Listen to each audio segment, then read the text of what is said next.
I know I'm starting this just a little bit earlier than the timer, but it is 1 o'clock on the books. Welcome in. Thank you so much to every single one of you guys for joining in and tuning in to the show. Um, Welcome.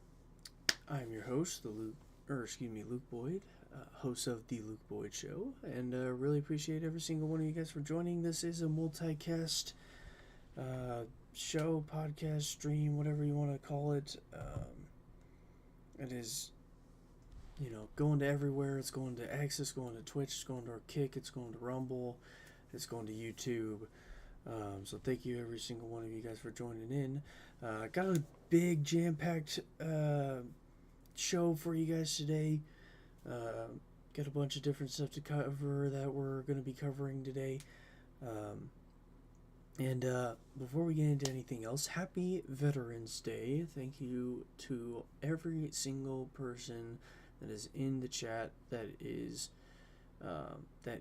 or has served in our military over the past almost 250 years that the U.S. has been a country for. Um, Thank you, and really appreciate every single one of you. Before we get in depth into all the details that we're going to get into today, if you guys wouldn't mind joining me in a prayer real quick, that would be awesome. In the Father, and the Son, the Holy Spirit, amen. Lord God, I'd like to thank you for another wonderful, glorious Tuesday.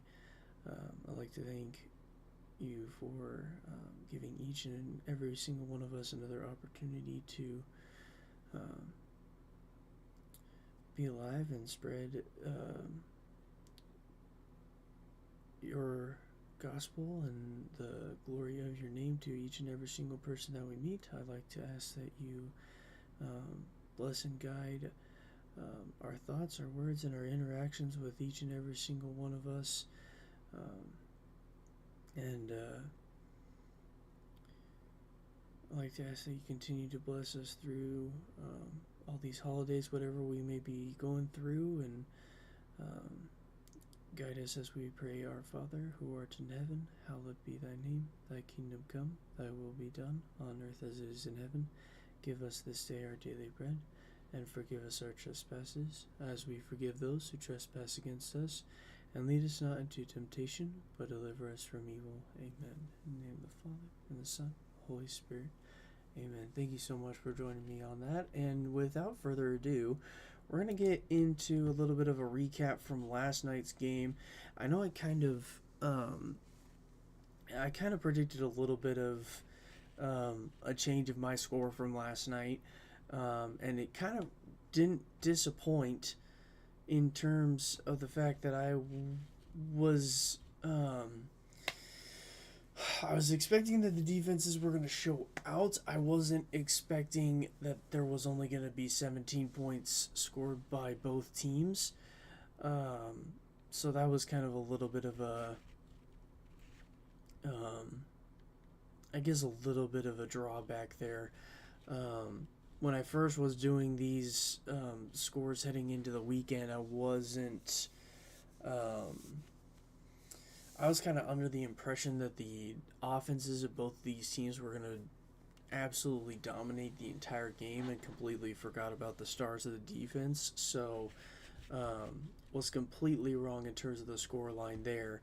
But as we kind of look into the box score from last night, there was a whole lot of drama in Lambeau Field last night.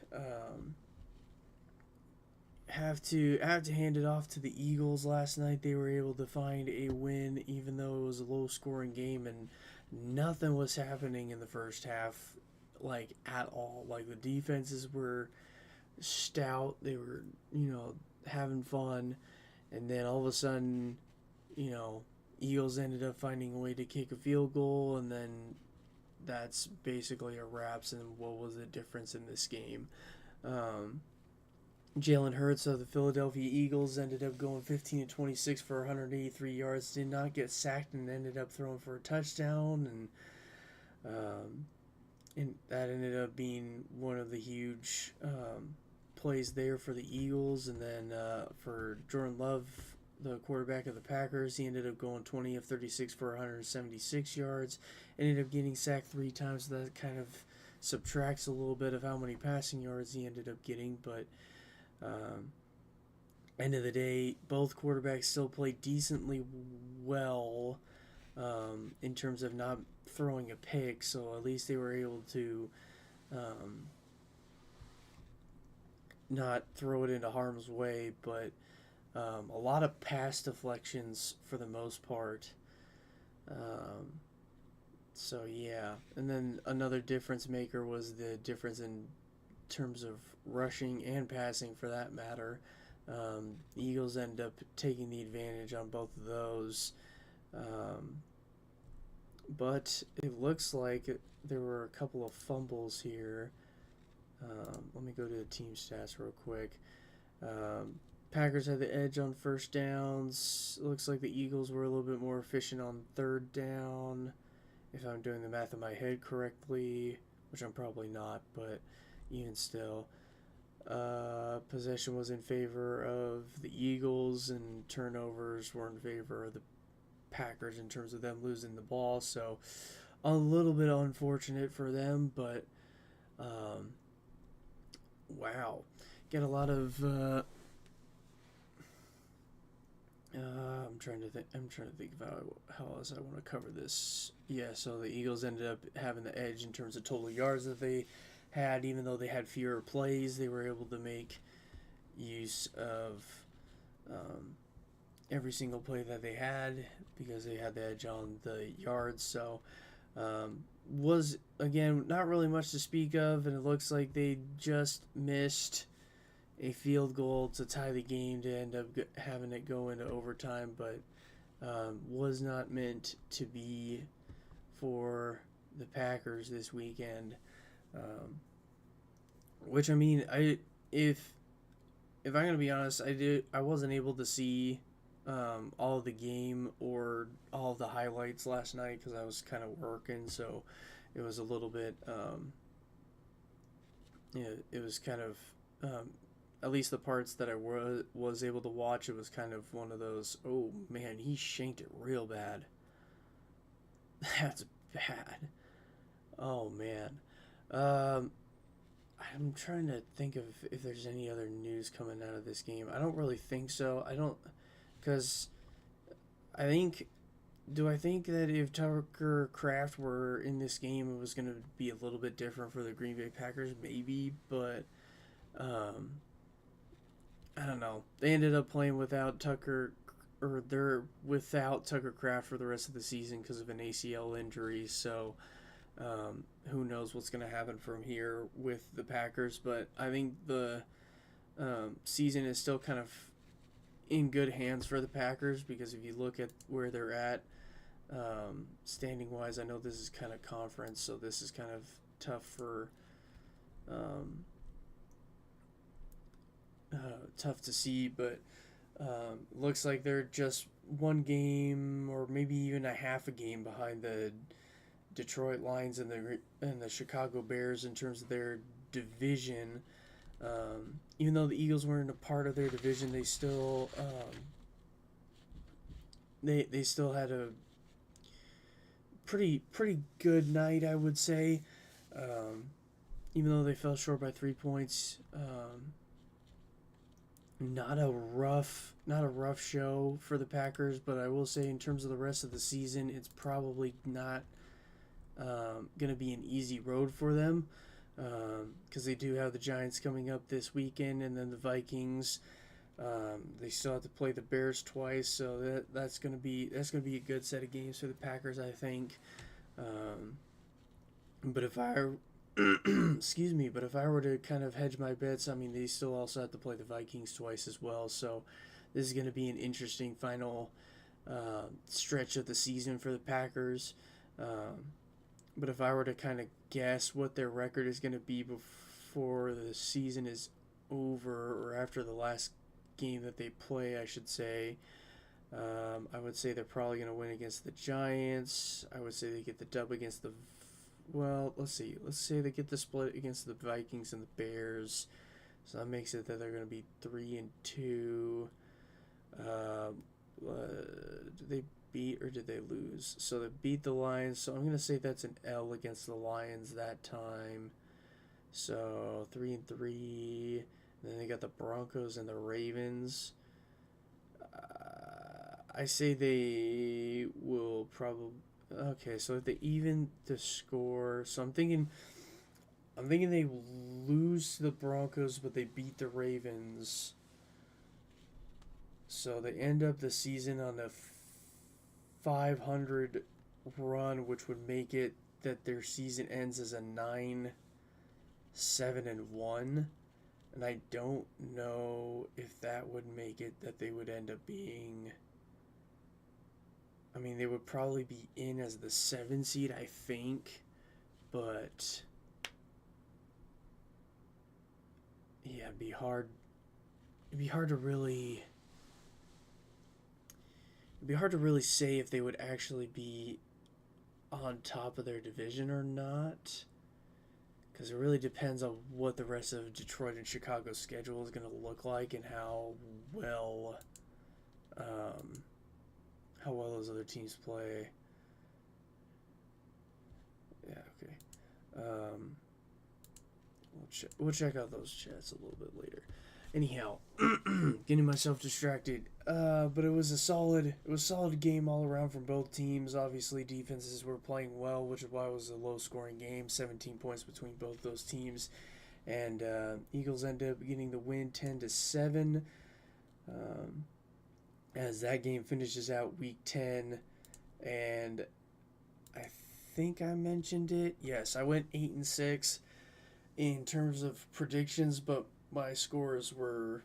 I mean, I was also kind of just guessing off the top of my head, but I'm pretty sure that it ended up being that I didn't get a single score correct again.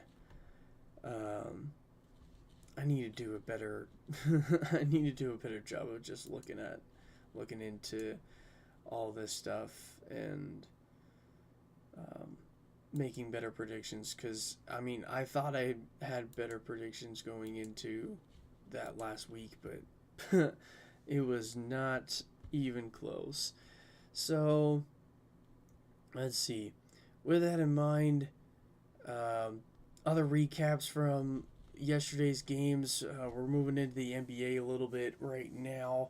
Um, a couple of games that went into overtime uh, ended up being the Pistons and the Wizards, which honestly surprised me, because with how well the Wizards have been playing throughout the start of this season, I would kind of think that the Pistons would find a way to kind of run away with this one, so to speak. But um,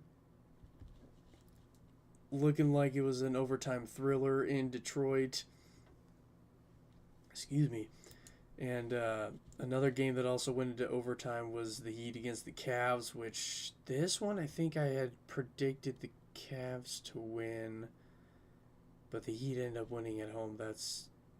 We'll get a little bit more into depth as to who scored most in that one. But in Detroit, yeah, Detroit and the Wizards.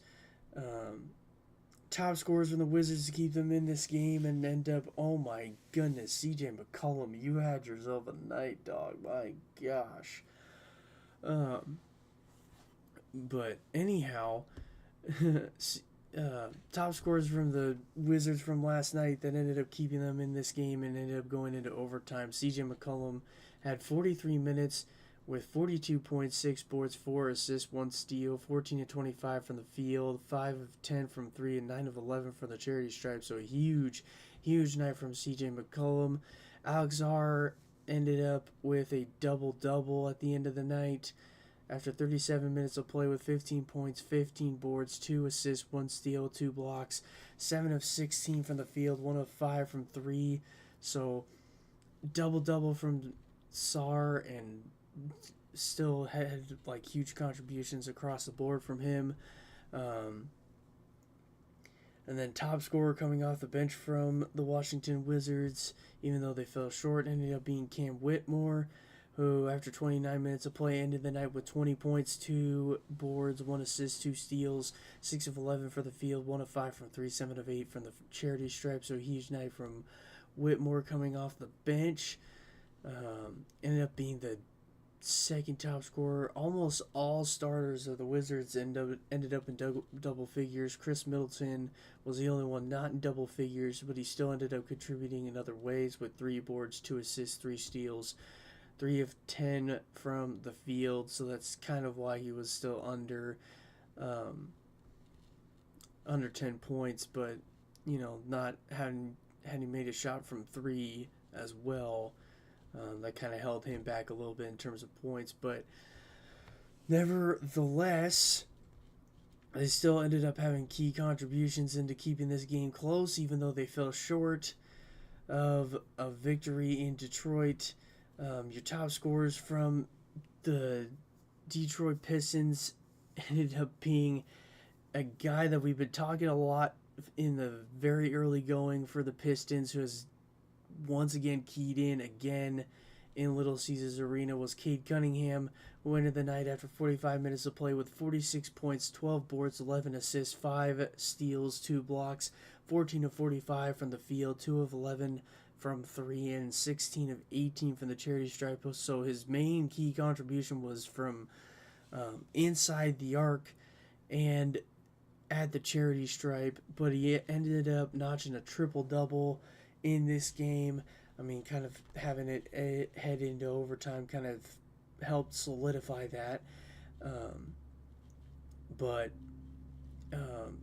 in terms of accuracy, probably could have been a little bit better, but even still, huge night from Cade Cunningham as he knotted up the triple-double. A couple other guys with double-doubles in the night were Jalen Duren and Javonte Green. Jalen Duren ended the night after 40 minutes of play with 19 points, 14 boards, 3 assists, 2 steals, 6 of 10 from the field. Did not take a shot from 3, but had 7 of 11 from the charity stripe, so a great night from Jalen Duren. And then Javonte Green also with a double-double, ended the night after 38 minutes of play with 11 points, 11 boards, 3 assists, 1 steal, 2 blocks, 4 of 11 from the field, and 2 of 2 from the charity stripe, 1 of 5 from behind the arc from Javonte Green. So huge night from him as well. And then a key guy coming off the bench from the Detroit Pistons ended up being Dennis Jenkins. Is that how you say his first name? Anyhow, he ended the night after 34 minutes of play with 24 points, 8 boards, 3 assists, 4 steals, 9 of 17 from the field, 4 of 6 from 3, and 2 of 2 from the charity stripe. So a big night from Jenkins coming off the bench as they ended up knotting out the win and just squeaking by. 2-point differential was the difference in this overtime thriller in Detroit. 137-135 the final. The Detroit Pistons move up to 92, and the Wizards continue to struggle, even though this game ended up being close, but struggling to find wins for the Wizards as they end up falling to 1-10. And with the way that this game played out,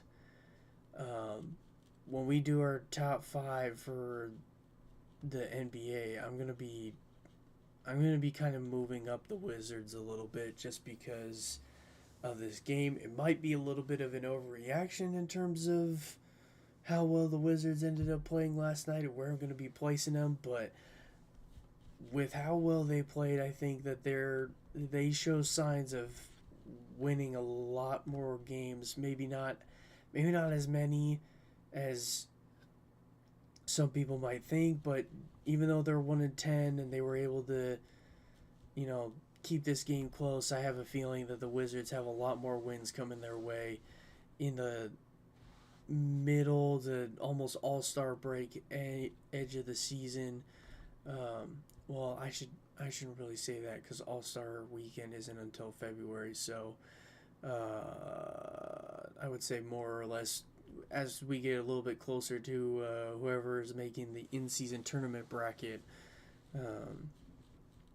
I don't know, man. Washington Wizards might end up finding themselves a way to get into that tournament potentially, but I mean, they would have to win some key NBA Cup games first before that happens. So, moving on into another overtime thriller in Miami, you got the Heat versus the Cavs, and boy, does it look like this game ended up on top of that, end up going to the wire in OT.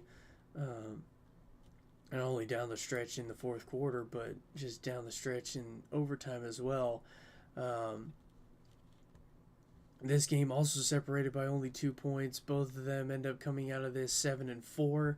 So some people might say no harm, no foul for the Cavs, but that kind of remains to be seen. It looks like I would probably put the Heat above the Cavs in terms of rankings right now, but we'll see what happens. But you got a couple of guys from the Cleveland Cavaliers that ended the night with double doubles. Top scorer from the starters last night from the Cavs ended up being Donovan Mitchell, who after 41 points, after 41 minutes of play, ended the night with 28 points, 15 boards, 8 assists, 1 steal, 10 of 28 from the field, 3 of 16 from 3. So not a solid night from behind the arc, but ended up contributing in other ways, and then 5 of 6 from the charity stripe. So big double night from Donovan Mitchell, and then also top one of the top scorers from the Cavs as well ended up being DeAndre Hunter, who after 35 minutes of play ended the night with 23 points, 4 boards, 4 assists, 1 steal, 9 of 19 from the field, 2 of 8 from 3, 3 of 3 from the charity stripe. So a good night from DeAndre Hunter. And then you got Evan Mobley, who after 39 minutes of play also knotted himself a double-double with 21 points, 10 boards, 5 assists, 1 block, 8 of 15 from the field, 3 of 4 from behind the arc, and 2 of 7 from the charity stripe. So not a big night from the charity stripe, but ended up finding ways to contribute in other ways by notching up the double-double and helping seal the even though they fell short, still found a way to contribute in other ways to keep this game close. And then a key scorer coming off the bench, you got a couple of guys that ended up with 9 points, but a guy that ended up with 12 points, Sam Merrill, who the rest of his stat line ended up being 2 boards, 2 assists, 4 of 16 from the field, 4 of 16 from 3. Wow, he took all of his shots from 3-point range. That's kind of wild. Like, find your rhythm inside the arc, buddy. I mean, I get it, you were 25%, but jeez, get inside the arc and find some rhythm. Yeah, outside of that, still a key contribution coming off the bench for Sam Merrill.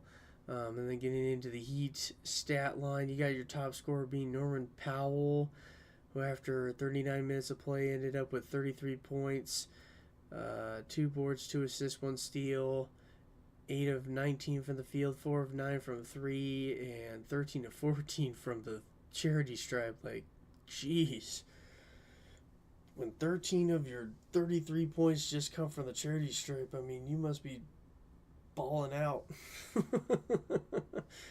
And then another key contributor ended up being Kel'el Ware, who knotted up a double-double after 34 minutes of play with 14 points, 20 boards. Wow. 1 assist, 1 steal, 1 block, 7 of 14 from the field. Okay, yeah, that did actually hurt last night. Wow. Okay. 7 of 14 from the field, 0, did not make a shot from 3 or the charity stripe. I don't think he even got to the line. But Kel'el Ware ended up with a double-double. Another guy that ended up notching up a double-double came off the bench for the Heat. Ended up being Jamie Jaquez Jr. or Jamie Jaquez. Is am I saying that right, ladies and gentlemen? I think I'm saying that right. Jamie Hawkes, who after 33 minutes of play ended the night with 22 points, 13 boards, 7 assists, one steal, 2 blocks. 7 to 12 from the field. Did not make a shot for three, but 8 of 8 from the charity stripe. So big night from Hawkes Jr. Um, as the Heat end up squeaking by the Cavs, which it looks like they ended up having a game winner right at the end of overtime as well. 140 to 138, the final score in the Kaseya Center. I think that's how you say it. In Miami. I'm not gonna really. I'm not gonna really get into details of the differential because I mean it was just a close game all the way throughout. So, yeah, Heat move up to 7-4.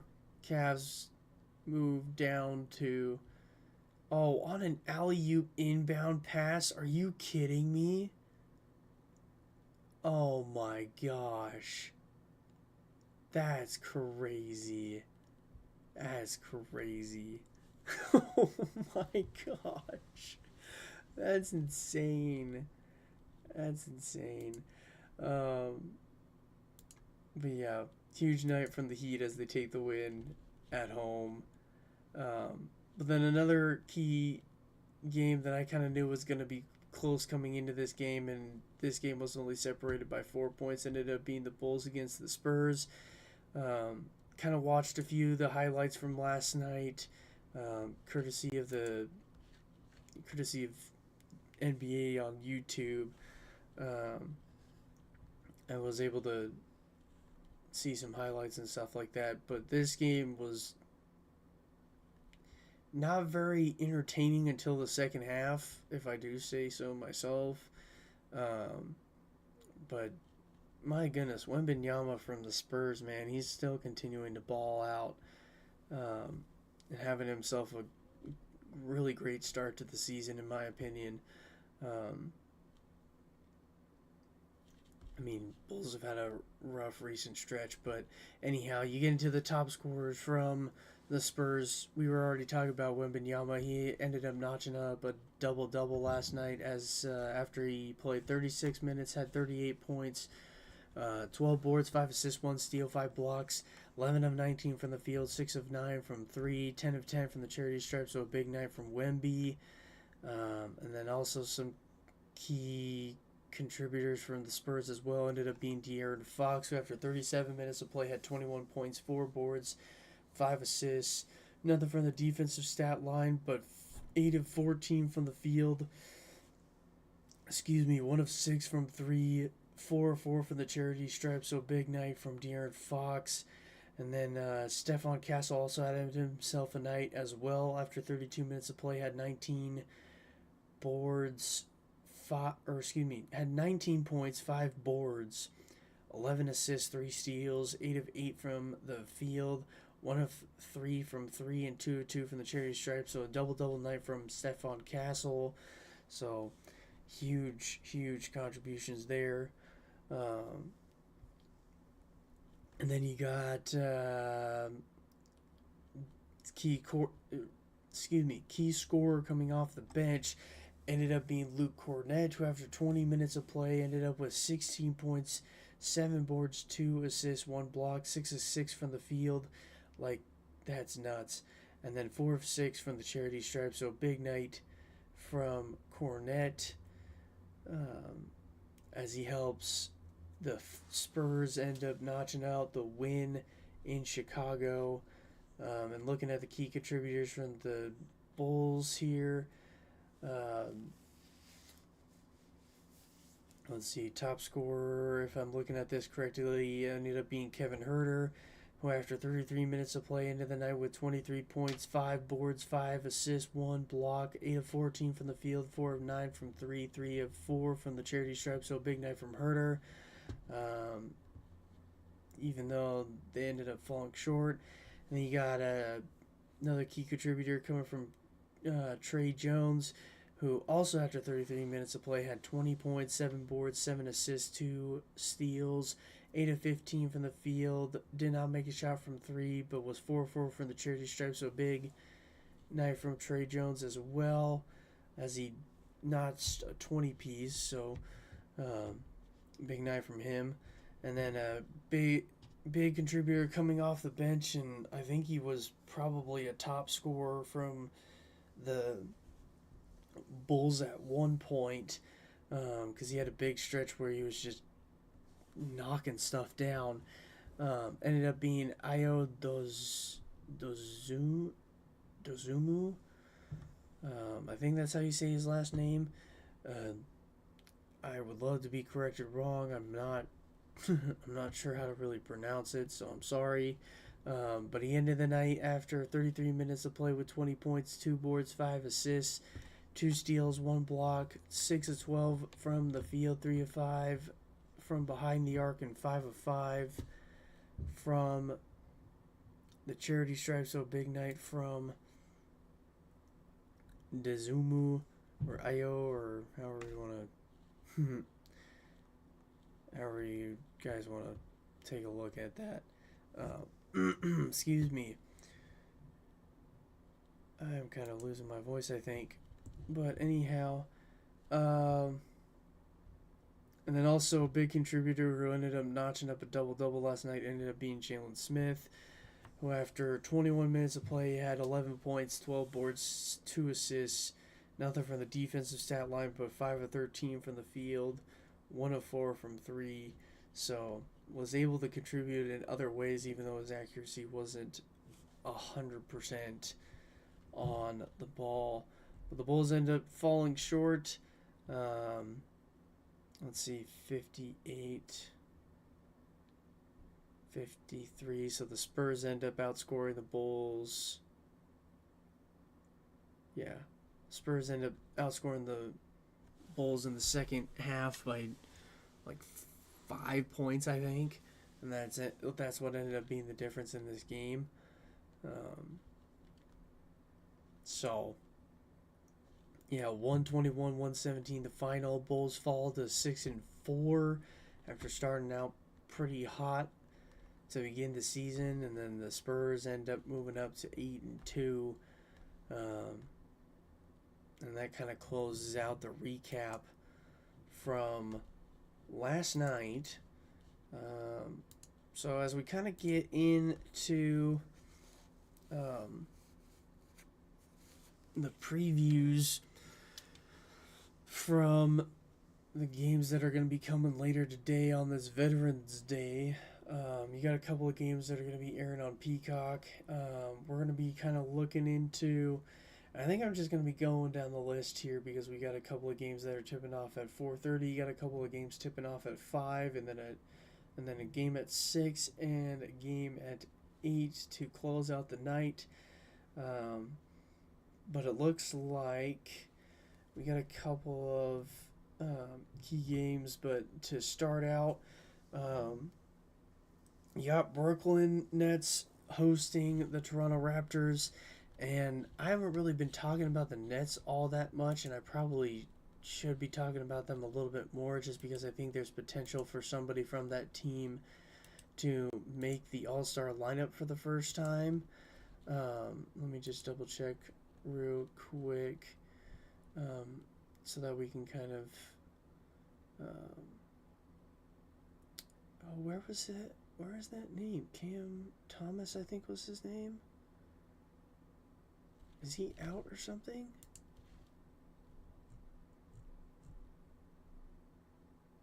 Oh, he is out with a left hamstring. Oh, he had been playing really well to start the season, I thought, even though the Nets hadn't been winning games.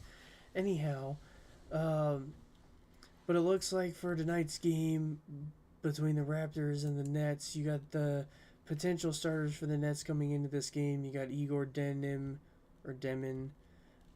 Terrence Mann, Michael Porter Jr., Noah Clowney, and Nick Claxton of the Brooklyn Nets. Those are your potential starters from the Brooklyn Nets. And then you got the Toronto Raptors.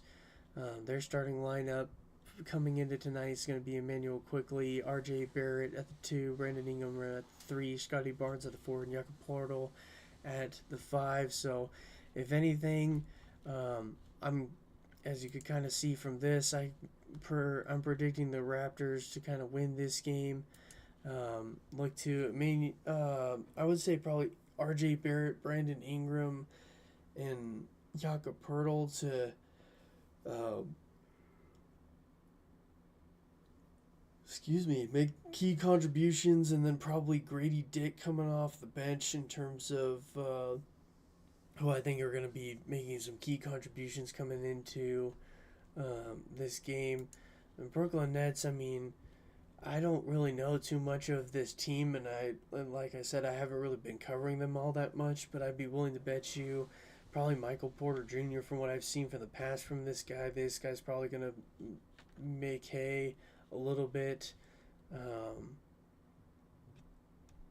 And I mean, who knows what the what the score line is going to be after this game, but not. I don't know. If I'm going to be honest, I don't know enough about both of these teams.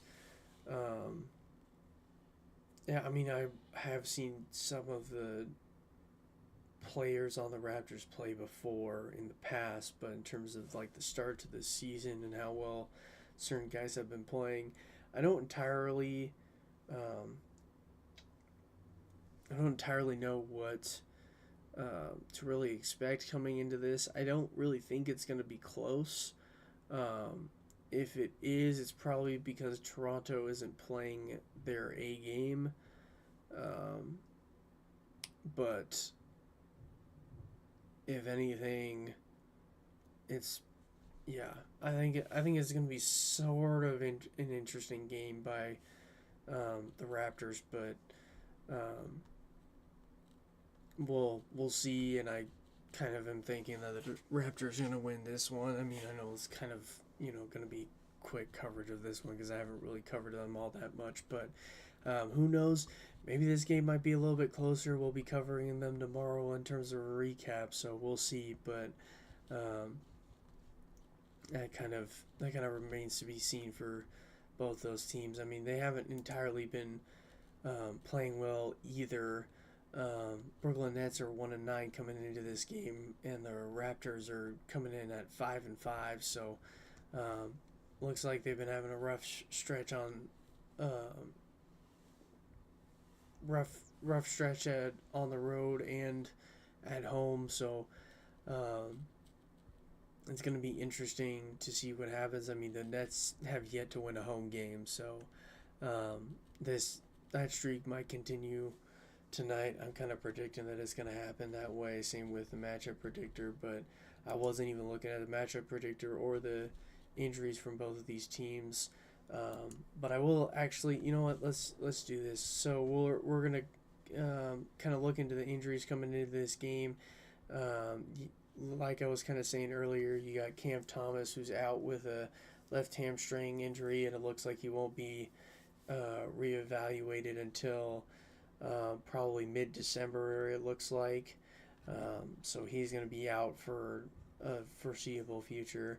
And then De'Aaron Sharp is also going to be out. It looks like with a glue injury, so he'll be out tonight. So that's kind of key contributors from the Brooklyn Nets as to why I think they're probably not going to play as well. And then looking at the Raptors' injuries coming into this game, is as of right now, while we're looking at this, looks like Abaji, I think that's what his last name is, won't be able to play tonight due to back spasms in the lower back. So his potential return is going to be not Wednesday but Thursday, when the Raptors play. Hang on one second. When the Raptors play. When the Raptors play Cleveland on Thursday in Cleveland. So we'll see what happens there.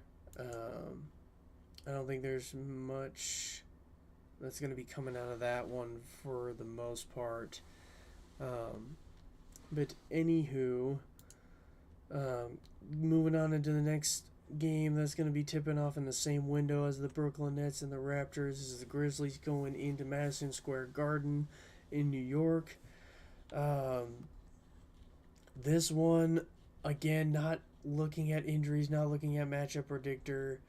Um, I was kind of thinking just off the top. I mean, you got your key starters for the Knicks and Jalen Brunson, um, Mikal Bridges, Karl Anthony Towns. I know there's probably a few guys that I'm forgetting, but we'll cover the starters here in just 1 second. But um, they may not be healthy, but I think they're gonna be on the court. So that even still, I think the Knicks are gonna find a way to win this game. Um, as we kind of take a look into the starters coming into tonight and potential injuries as well. Give me 1 second. Yeah, so Mitchell Robinson is the only guy, looks like, in terms of the starting lineup that may or may not play tonight. If he doesn't play, I think it's going to be Yapu Sele at the 5, but the rest of the starting lineup is going to be Jalen Brunson at the point, Mikal Bridges at the 2, OG Anunoby, that's the other guy. OG Anunoby at the 3, Karl Anthony Towns at the 4, and then Yabusele at the 5 if Mitchell Robinson doesn't play. If Robinson does play, obviously he's going to be getting the start, but um, if Robinson doesn't play, it's going to be because. Take a second. Where are the Knicks? Mitchell Robinson questionable tonight with a ankle injury, and then sign a two-way contract with the Knicks. Why does that matter here?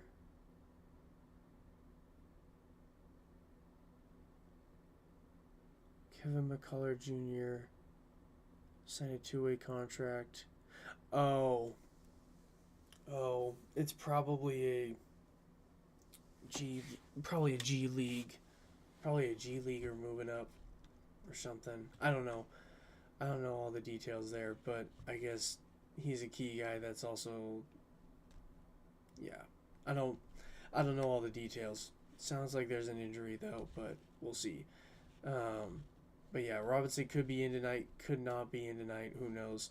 And then let's kind of move down to the Grizzlies real quick.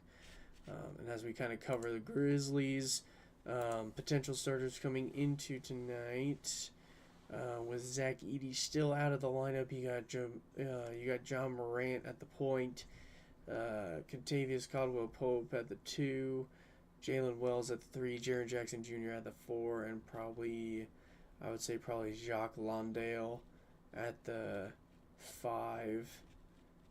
Because Zach Edey is still out with, I believe, a ankle injury. Yes.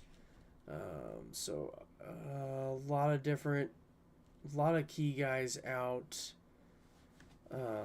for the Grizzlies. Which, I mean, again, I wasn't even looking at the injuries coming into today. So, but having covered a lot of the NBA season so far and how well the Grizzlies have been playing, I was kind of like, even if you have your key guys for the Knicks not entirely healthy, which it looks like only one of them is not entirely healthy now. It looks like, to me, with how well that they were playing last year and coming into this year, it looks and remains to kind of look like they're in a good position to start winning a lot more games and look like they are kind of picking up where they left off from last season in terms of keeping themselves in the running for a potential not only not only playoff berth, but potential deep playoff run as they're sitting right now, as we're looking at it at 1:44 p.m. on the 11th of November. Um, they're looking right now as second in the Eastern Conference right now, so very big, uh, very big for the Knicks to try to keep this momentum going into the season and trying to um, continue to keep their playoff hopes alive. As I mean, I know it's early on, but there are certain games like this one where it may not even seem like it's a key game, but if they lose tonight, could be a big factor as to whether or not the Knicks could make or break in terms of um, being in the playoffs or not. So, um, yeah, and then getting into key injuries for the Grizzlies. I mean, they just been they hadn't entirely been playing well to start out the season, and having injuries is really costing them right now. I think in terms of, I mean, you got Ty Jerome, who wow moved over to the Grizzlies from the Cavs. That's crazy. But Ty Jerome with a calf injury, but I think we already covered that like a couple weeks back. And then Zach Edey is out with an ankle injury tonight. And then Javon Small also ruled out tonight with a toe injury. And then Brandon Clark is out with a knee injury. And it looks like he's going to be sidelined till the new year, potentially, uh, for the Grizzlies, which is unfortunate because, I mean, in terms of the stars on this team, I mean, Zach Edey in particular, but um, in terms of everything related to that, it's going to be a tough stretch for the Grizzlies if it hasn't already been a rough start for them. 4-7 coming into this game, as the Knicks are also 6-3 coming into this game, so it's going to be a big. It may not seem like a big matchup, but I mean the Knicks need. It's just kind of like a. I'm not going to say a must-win, but in terms of, I guess, need to win, I guess is the correct terminology. Um, yeah, in a sense, you kind of need to win, especially on home court. And you're only going to be seeing this team twice this season, so um, yeah, it's gonna be huge for the Knicks to try to win this one. Um, but kind of moving on, I mean, well, I guess, yeah, I guess before we move on, I'm kind of expecting once again some big nights from. Um, I'm forgetting names already.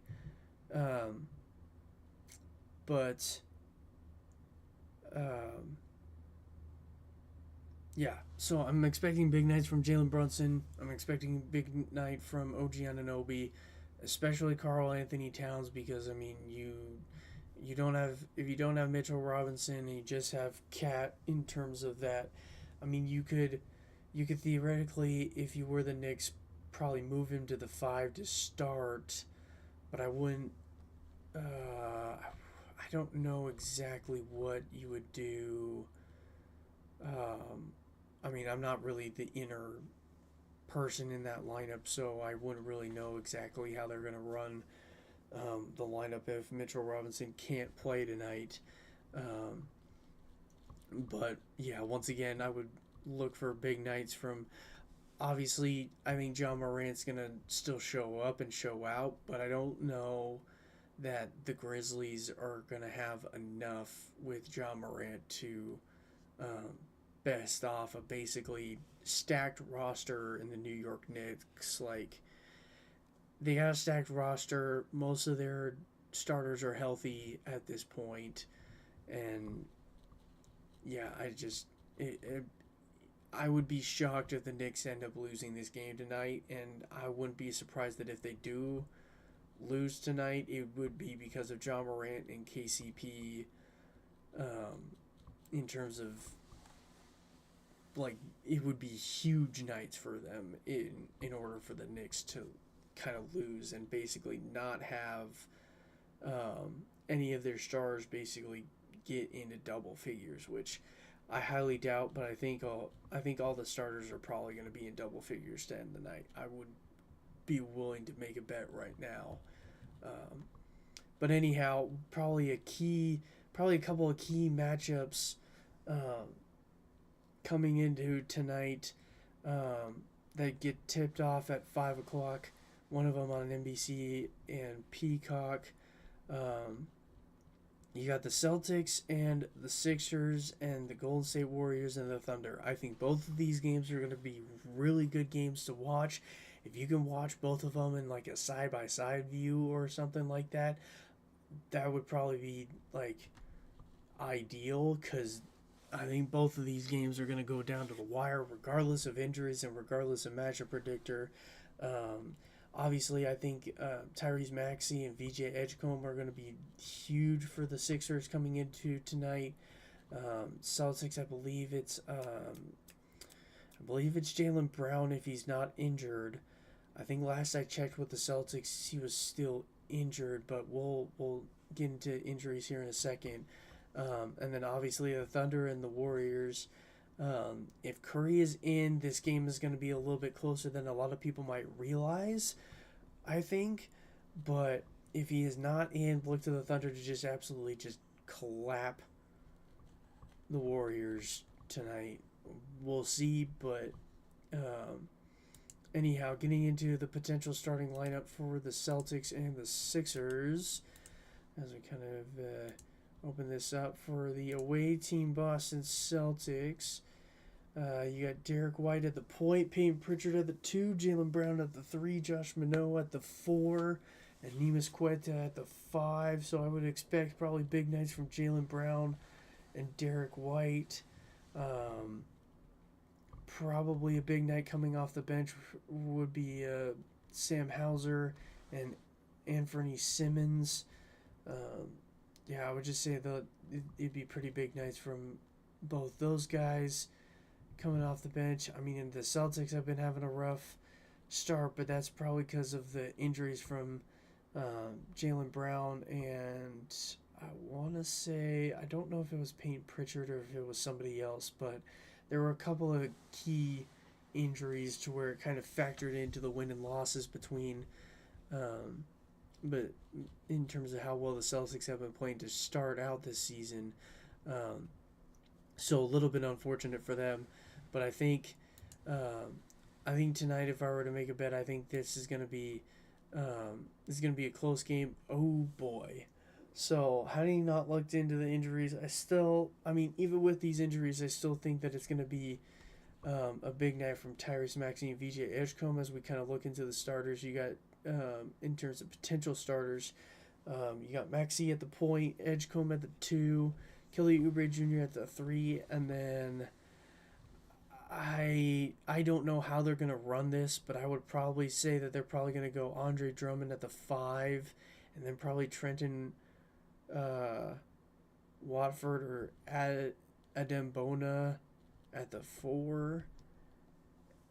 They could probably move a guy like Justin Edwards or Jabari Walker from the 3 over to the 4 to start, but I don't know the ins and outs of how they're gonna do this. I'm just kind of going based off of like face value in terms of their depth chart. So this might be the Celtics might have a little bit of an edge just because they have a lot more health and depth in terms of their lineup coming into tonight. So this game might be a lot closer than I expected or realized. Do they even have any? They got one in Jason Tatum, and that's all their injury report for tonight. And then you got the Sixers. If I can scroll down real quick.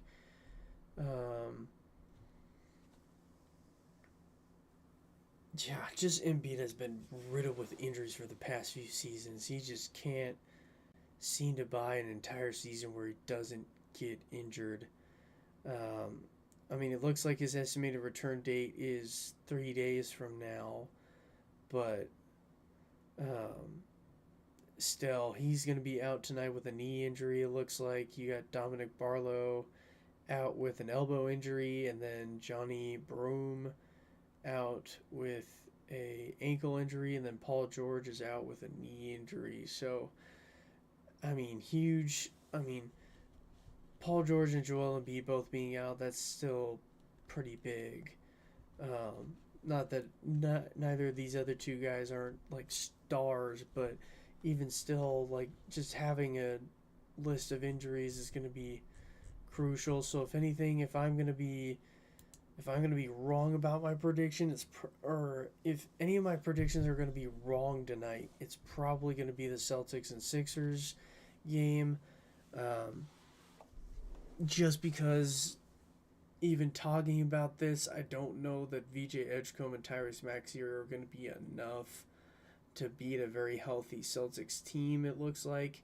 That's just barring not them having any injuries during the game, obviously, but we'll see what happens. Hopefully the Celtics can kind of keep it clean. But I think if anything, I think this prediction is going to be wrong. Um, but I'm still sticking with the pick. I still think that Tyrese Maxey and VJ Edgecombe are still going to have big nights. Um, but anyhow, uh, getting into also the um, game that's tipping off at the same time in Oklahoma City. You got the Warriors versus the Thunder, which, if we take a look at their starting lineups potentially coming into tonight, I think the Thunder. I think it's still going to be close depending on who's in for the Warriors, but and it looks like it's going to be everybody. Um, so you got potential starters for the visiting Warriors. You got Stephen Curry at the point, Jimmy Butler at the two, Jonathan Kuminga at the three, Draymond Green at the four, and Quentin Post at the five. So um, I think it's going to be big nights from um, Butler and Curry. Um, I think you're hopefully going to see a big night from Draymond Green, barring he doesn't get himself teed out of the game. Um, but either way, I mean, you really don't want anything crazy to happen right now because this is a key matchup and a potential.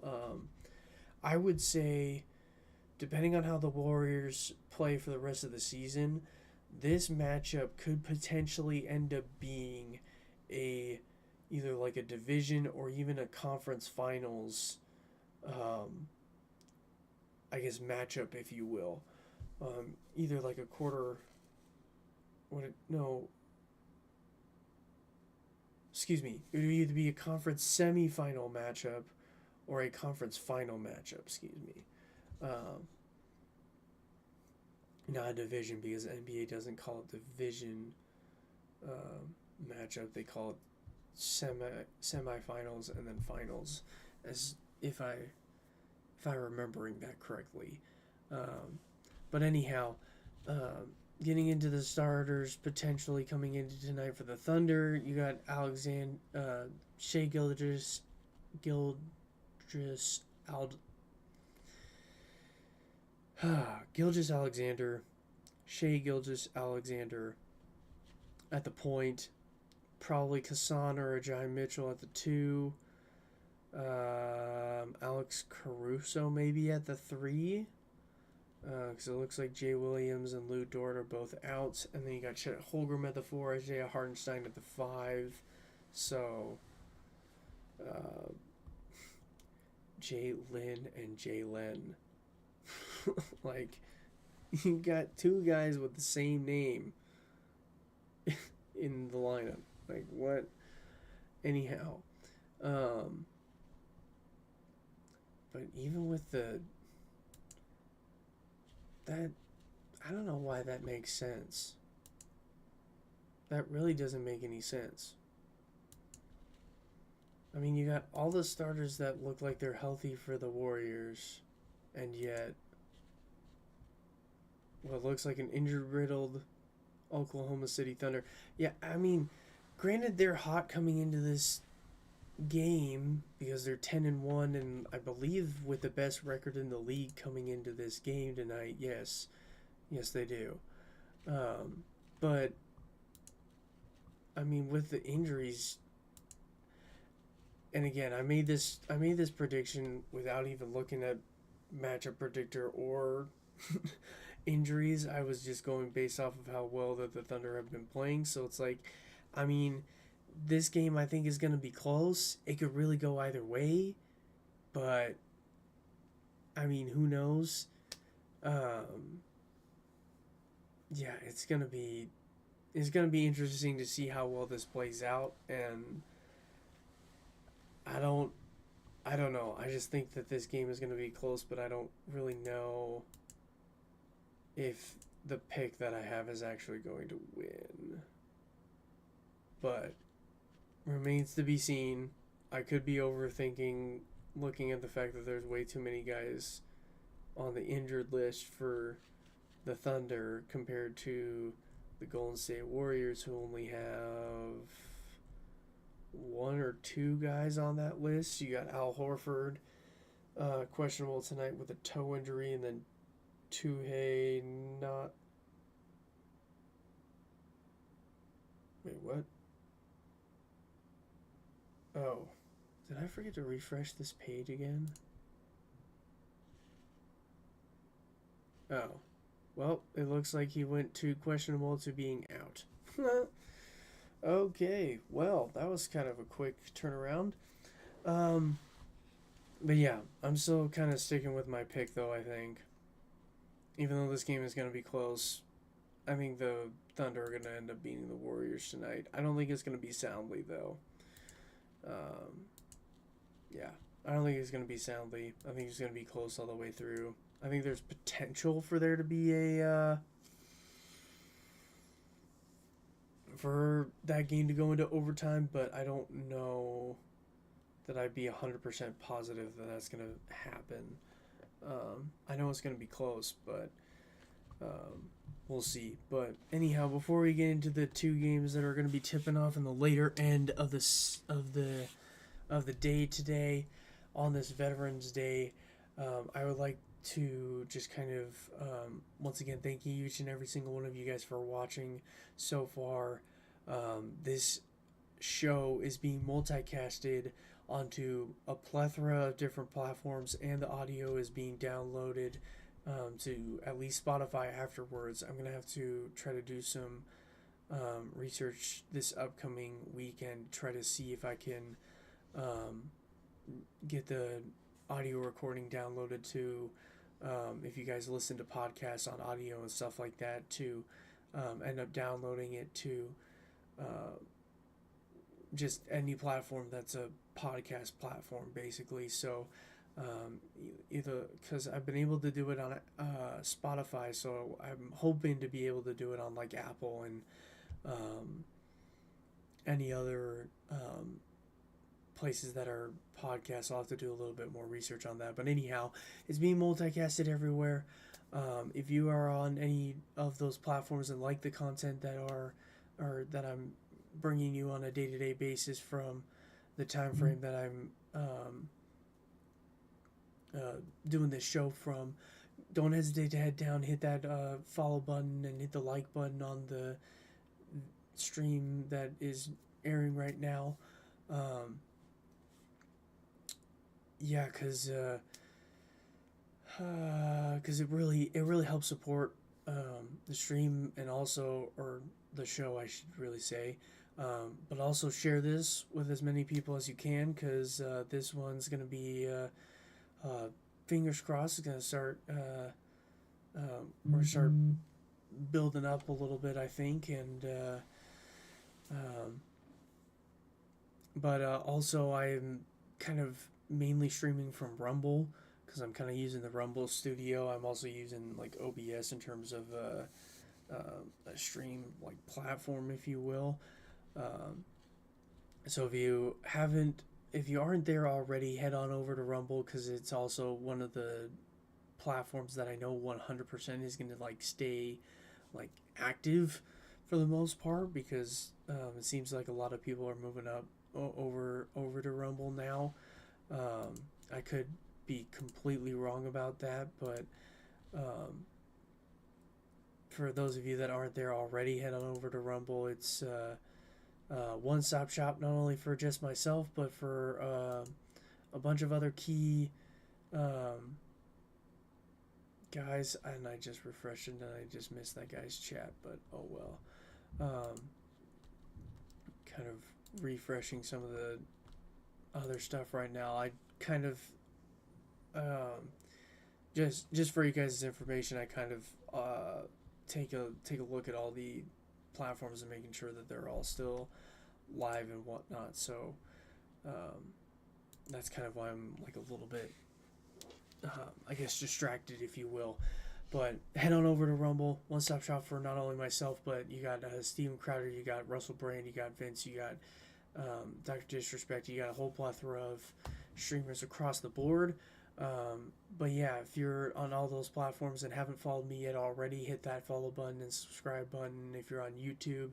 And make sure the notifications are on. That way, you never miss a beat of when I'm live and never miss a beat of what I'm covering if you like the content that I'm giving you on a day-to-day basis. And with that, we're going to continue into the preview from the later portions of the games that are tipping off later tonight. You have the Jazz hosting the Pacers, tipping off at 6 p.m.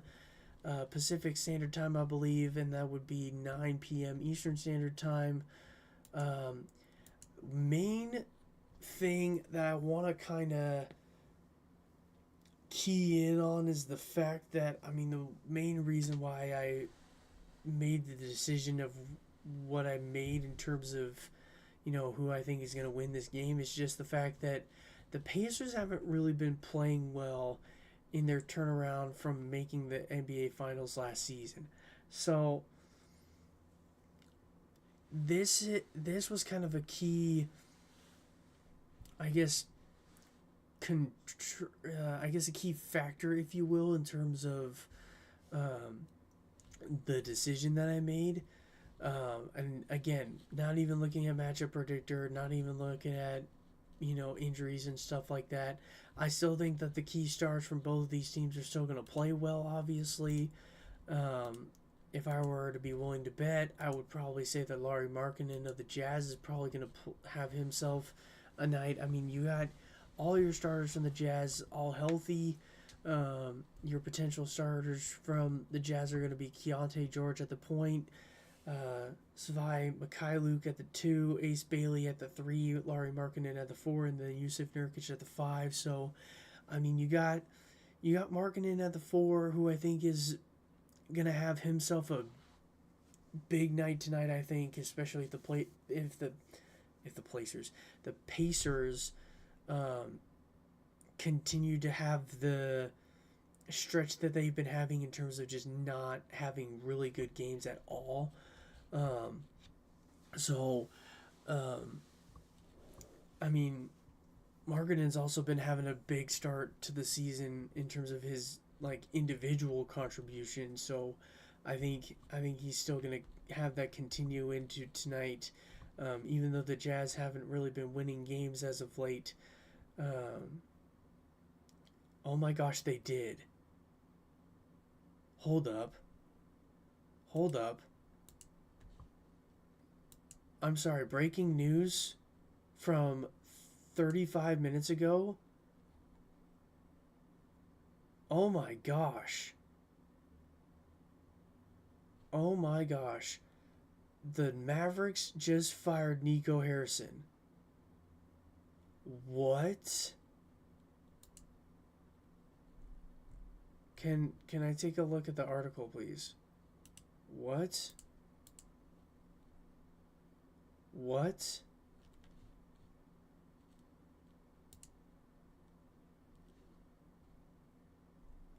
That's why that was showing. No way. No way. Where? Okay, where's this? Okay. That is crazy.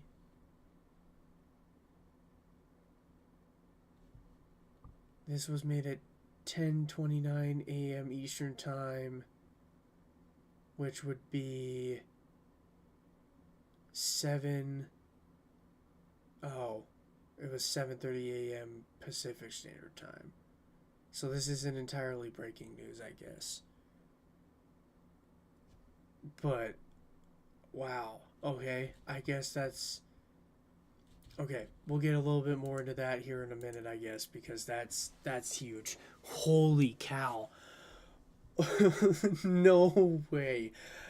Oh, the fallout from that Luka Doncic trade just keeps getting worse for the Dallas Mavericks. Oh my gosh.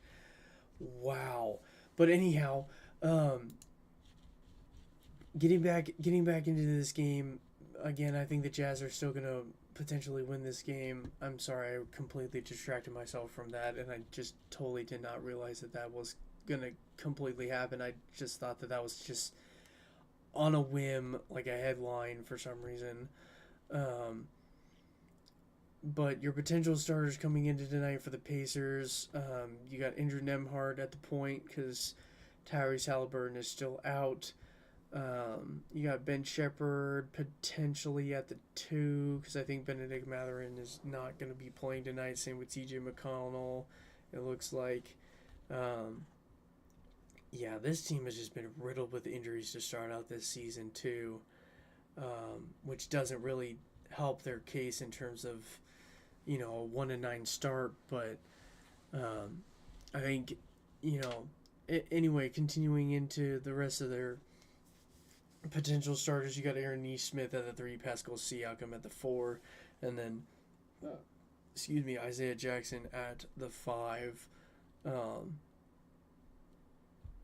but yeah, I'm still expecting a big night from Aaron Neesmith and Pascal Siakam. Potentially coming off the bench, you got Jarris Walker and Jay Huff that are probably going to make key contributions tonight. But um, I don't necessarily agree, but they could also be just a little bit right in terms of the edge for the Pacers. But um, if if I had to if I had to make a bet, I would say that the Jazz. I'm sticking with my pick with the Jazz winning this game.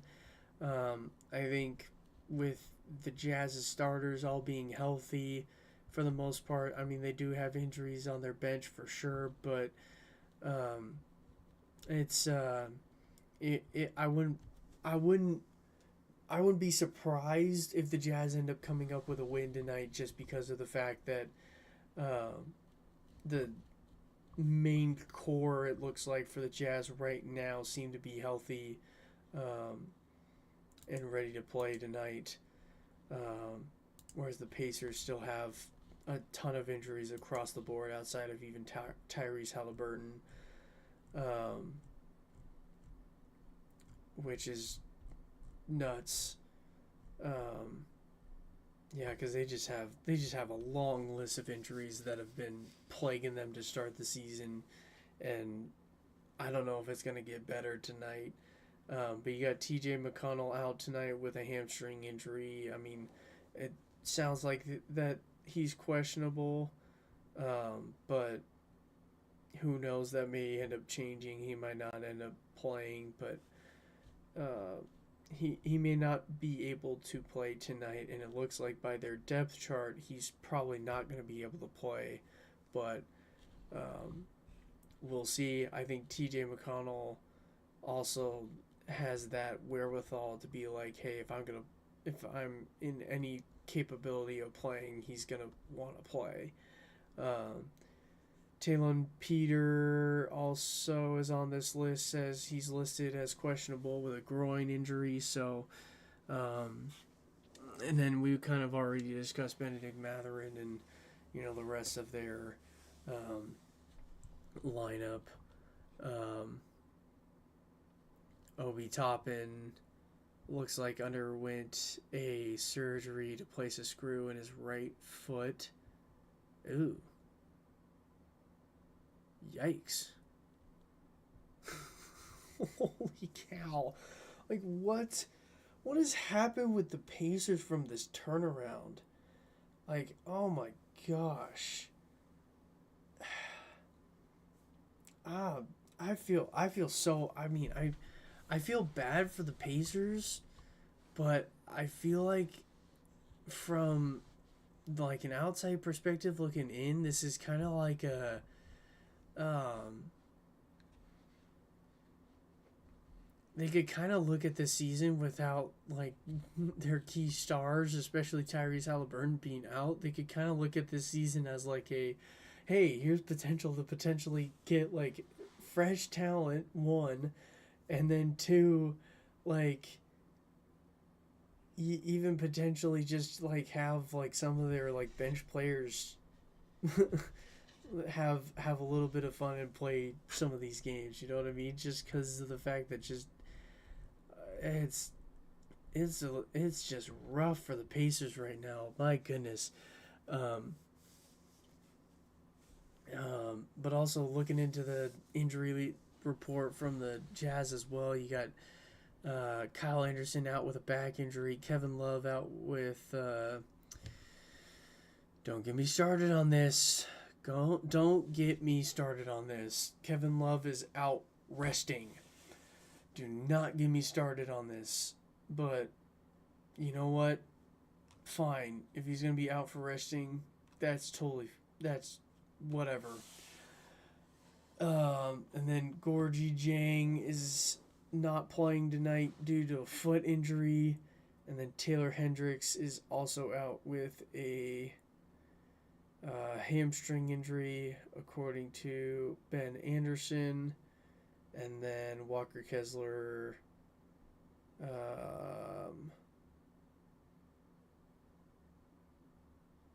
Walker Kessler looks like he's going to be out for the remainder of this season due to a left shoulder, according to last week, which is completely unfortunate. Um, Not to say that any of these teams' seasons are over by any means, but key stars having injuries and surgery to take them out for the rest of the season is not a good look at all.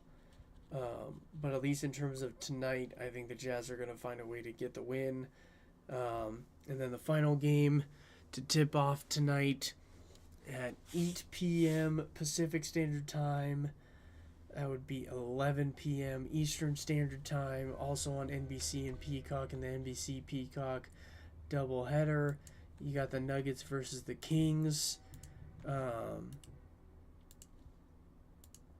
mean, what can I really say about the Nuggets? I mean, they got a hot start as well. Looks like Jamal Murray and Aaron Gordon are potential not playing tonight. Who knows? But um, uh, if these guys are still playing tonight, depending on what their status actually is, let me just kind of look at the Nuggets report here. Expected to play tonight. It looks like Jamal Murray is expected to play tonight. He's got a calf injury, and Gordon is probable with a hamstring injury. So, looks like it's going to be Jamal Murray at the 1, Christian Braun at the 2, Cameron Johnson at the 3, possibly Aaron Gordon at the 4. If not, it's probably going to be Payne Washington at the 4, and then Nikola Jokic at the 5. I probably would expect Jokic to probably end up with a triple-double at the end of the night in some aspect of the game. But definitely points and probably assists for sure. Boards might be something, but who knows? And then Probably Tim Hardaway Jr. coming off the bench. He's probably going to have himself a night as well. But I think the Denver Nuggets are going to win this game. But let's also get into the potential stars for the Sacramento Kings. Coming into tonight, you got Dennis Schroeder taking the starting uh, uh, place at the point in place of Russell Westbrook, because it looks like a lot of the key guys are back and healthy now. So looks like Dennis Schroeder at the point, Zach LaVine at the 2, DeMar DeRozan at the 3, Precious Achua at the 4, and then Domantas Sabonis at the 5. And with that in mind, I would think that, DeMar DeRozan, Dennis Schroeder, Domantas Sabonis would be key contributors coming into tonight. I would expect Russell Westbrook to be a key contributor coming off the bench. Same with Malik Monk, and then Drew Eubanks as well. But I don't necessarily think that the Kings are going to win this game. Do I think it's going to be close? I don't entirely believe so. But that kind of is dictated on, in my personal opinion, how well the Joker plays, I think. But who knows? This ends up being the last game that's going to end up tipping off tonight. So, in any event, I think this one's going to be also an interesting one to watch as well. So, but yeah, I guess that's kind of it for the preview of the games coming into tonight. But yeah, getting back into what I was kind of shocked at seeing earlier and just kind of was glossing over, I guess, because I guess this was a headline for a while now, was that the Dallas Mavericks general manager Nico Harrison has been fired. It was announced Tuesday. The decision was, according to this article from ESPN, which I will drop in the description as well in terms of the link. That way, if you guys want to follow along, you guys might have to refresh the page for those of you that are on Rumble and YouTube, because I believe those are the only two that have the description up. But anyhow, the decision was made after a Tuesday morning meeting between Harrison and team governor Patrick Dumont. According to Dumont in his statement, this decision reflects our continued commitment to building a championship caliber organization, one that delivers for our players, our partners, and most importantly, our fans, Dumont said in a statement. Assistant General Manager Michael Finley and Matt Riccardi have been promoted to lead the Mavs basketball operations department on an interim basis. Harrison has been fired from Harrison has been under fire from Mavericks fans since the stunningly traded Luka Doncic to the Lakers on February 2nd, months removed from the then 25-year-old five-time first-team All-NBA selection, leading the franchise to an NBA Finals appearance. That trade, in which the Dallas received Anthony Davis, Max Christie, and a 2029 first-round pick in return, prompted fan protests outside American Airlines Center on the night of the deal and before the team's next home game. That angst never dissipated, as Fire Nico chants have frequently been heard ever since at team's home games, including Monday night's loss to the Milwaukee Bucks. Which, I mean, I guess go figure, right? I mean, going back to that trade from the Luka Doncic to Anthony Davis trade.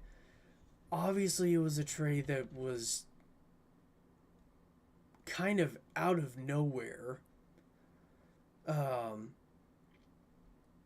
it was again one of those trades, in my opinion, where it was going to be like, oh, this kind of remains to be seen as how much of an impact this is going to be. But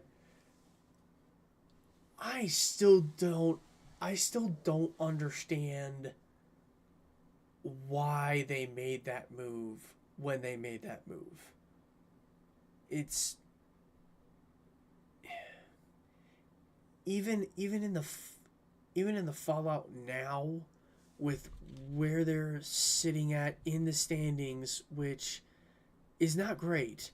They're dang near the bottom, and I'm probably going to be discussing them in terms of top 5 worst teams in the league right now. Like with the way that it went about, it just to me didn't even like. In a sense, you were trading.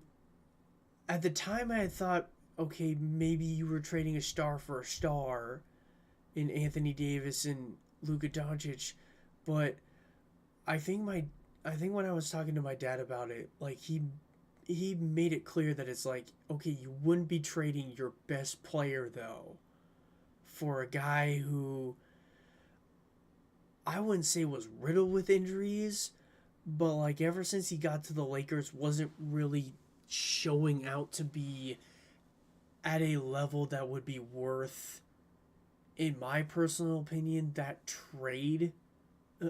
Because it like even now in the start of the season, like you're looking at the Lakers, they're playing way better and like having more of like a, I mean, that Lakers team right now with Luka Doncic and Austin Reeves, Rui Hachimura, and then you got LeBron James having his debut coming in like less than 7 days time right now. Like the Lakers look to be now, with that crazy trade from the Mavericks, like the Lakers are potentially going to be, you know, potential NBA Finals favorites, if not like they're definitely going to make playoffs for sure without a doubt. But it's just going to be, I mean, I still think the Thunder are still going to find a way, but you can make a case that the Lakers are going to try to find a way to, you know, if not make playoffs, make a deep playoff run. Like, it is going to be a huge playoff run for the Lakers for sure. I mean, because Austin Reeves is having himself an all-star caliber season, even in the early going, regardless of, you know, him being out with certain injuries and stuff like that. Like, he's having himself a season. And, you know, obviously Luka Doncic is going to be, you know, getting himself an all-star bid, I think, as well. Um, but it just didn't make, I mean, I guess when I first looked at it, I thought it did make a little bit of sense. But after talking about it with a bunch of different people, it was just like, this just does not make sense at all. And so, I mean, if you're a Dallas Mavericks fan, I mean, this whole fallout is just, it's crazy. It's crazy to think that this was even a thing that was gonna happen. Like, there wasn't even like,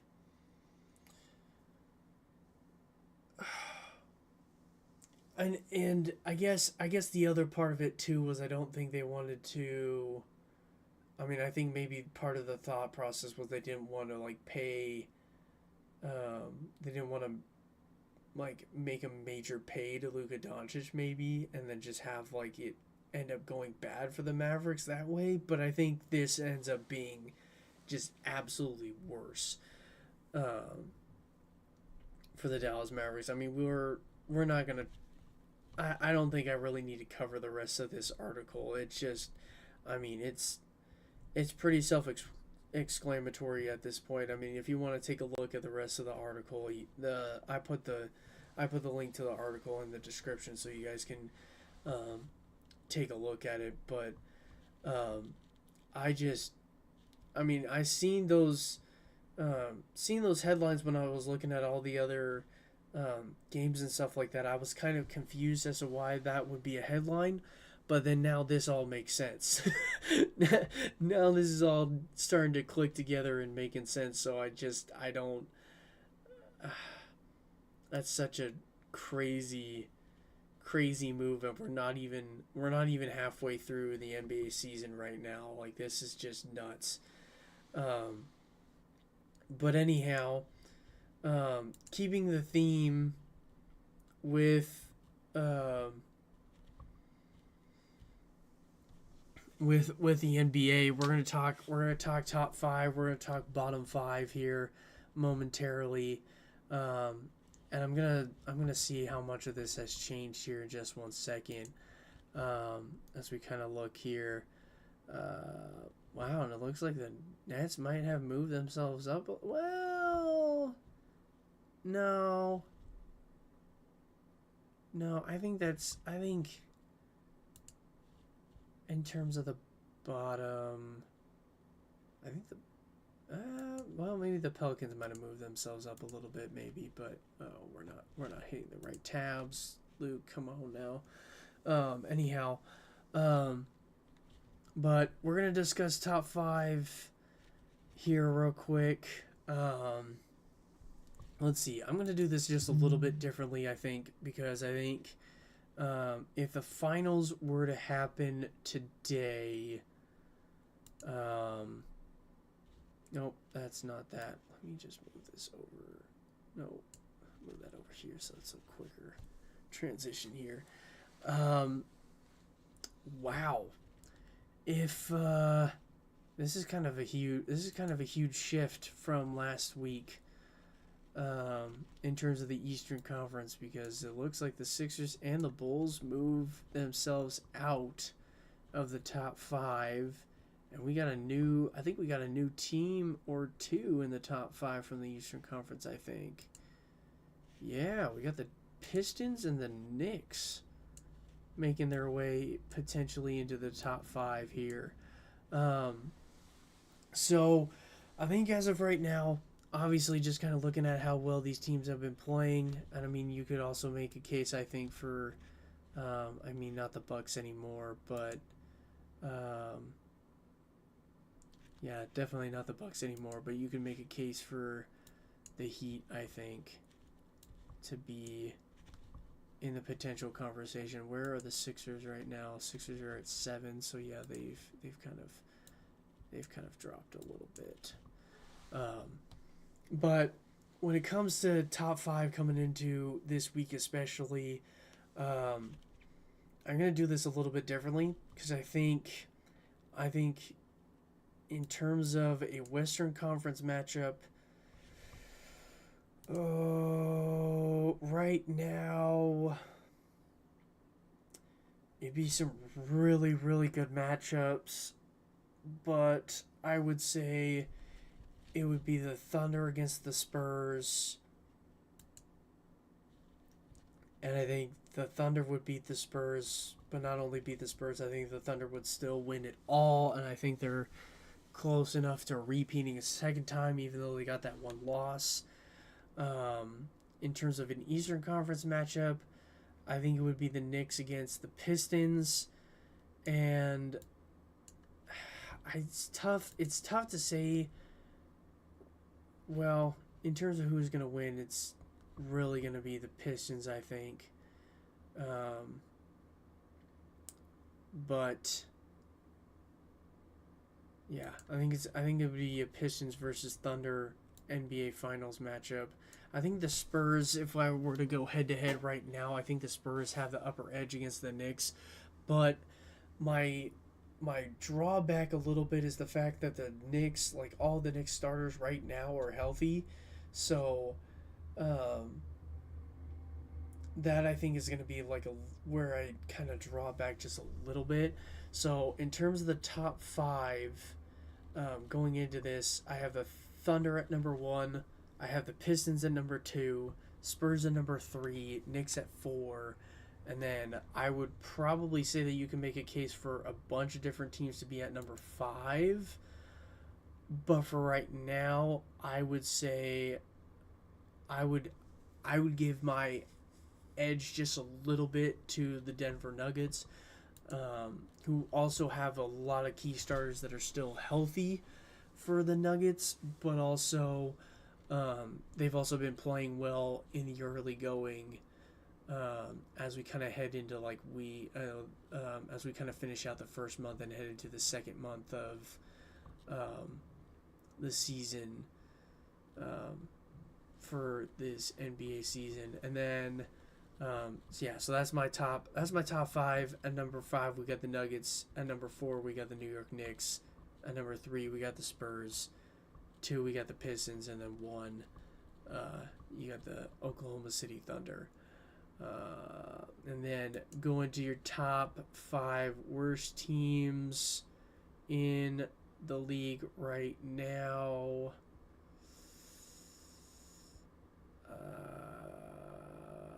I would say, with how well that the Wizards played against their opponent last night, I would say that they're still.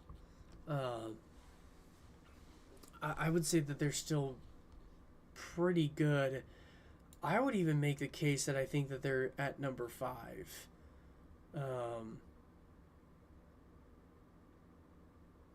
Yeah, because just Dallas has been playing subpar, if not worse. But I would say I think the Pelicans have moved themselves up a little bit. I mean, granted, a lot of you are probably going to say, "Wow, you're going to have the Wizards at 1-10 above, teams that have 2 or 3 wins already." And I would say yes, mainly just because I think they just haven't found a way to find wins, but that and maybe it's just like a recency bias in terms of like a last night game that went into overtime against a very, very good team.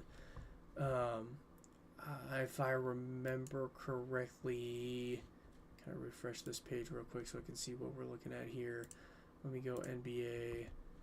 And then last night, I know we covered this already, but yeah, the Detroit Pistons, who right now for me is like we were just discussing, their potential favorites, in my personal opinion, to make the Eastern Conference Final and the NBA Finals right now. But I mean, that's why, in my opinion, I would think that the Wizards are just a little bit higher than some of the teams that are below them right now. I have the Wizards at 5. Number 4, I would say,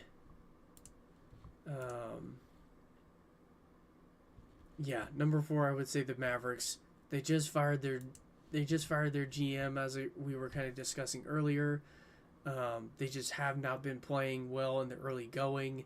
I'm not saying Cooper Flag hasn't been as much of a star, but I mean, you can't really, in my personal opinion, I don't think you can expect a rookie to kind of show up and show out too much in the early going.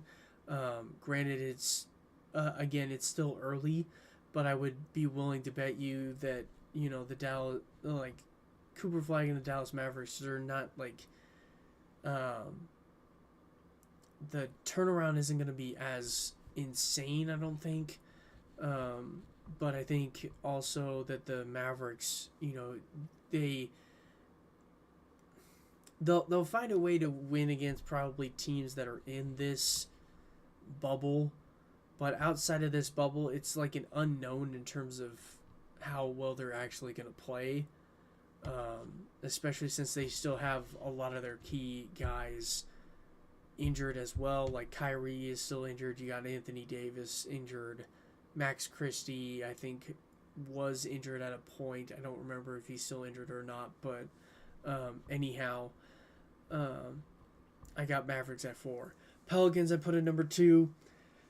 I mean, I'm not saying Zion Williamson is a bust, but when you talk about a team that really only has Zion Williamson and really no other pieces around Zion Williamson to try to help you win games, you end up with what is the New Orleans Pelicans right now, and especially with Zion Williamson not having been healthy for a little bit of this early going as well.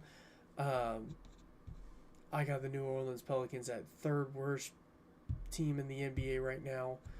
Um, and then number 2, I got Pacers. Pacers have just been, like I was kind of saying earlier, they've just, the turnaround from being in the NBA Finals to now has just absolutely plagued the Pacers right now. They just have been riddled with injuries. They're, they're guys that are right behind them are just not, they're just not cashing in. They're not playing to, not entirely full potential, I guess I should say, but they just haven't been playing well regardless of, injuries and stuff like that. I got Pacers at number 2, and then at number 1 worst team, I still have the Brooklyn Nets. Yes, they have a win on their record. Same with the Pacers and the Wizards. It's just there's as of right now, there's a reason why I haven't really been covering the Brooklyn Nets, and it's just because what can I say about the Brooklyn Nets? Like, it's just until they start winning games and winning close games at that, I don't really see any time soon of me really discussing much of the Brooklyn Nets, um, and that might continue, but who knows? That might change starting tonight against the Raptors. Who knows? But anyhow, top 5 best, top 5 worst. That's your set for those 2 from the NBA.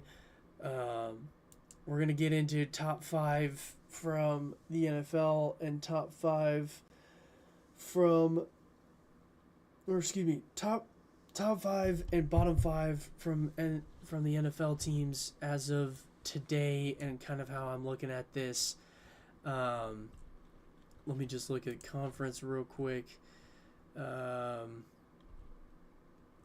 mean, I think without a doubt, we have to just put the Titans there at number 1. So we're just gonna kind of. I think I'm just gonna kind of run through this just a little bit quickly. I think the Browns lost to the. Wait, did the Browns lose to the Jets or did they beat the Jets? Yeah, the Browns lost to the Jets, so the Browns are worse than the Jets right now. So,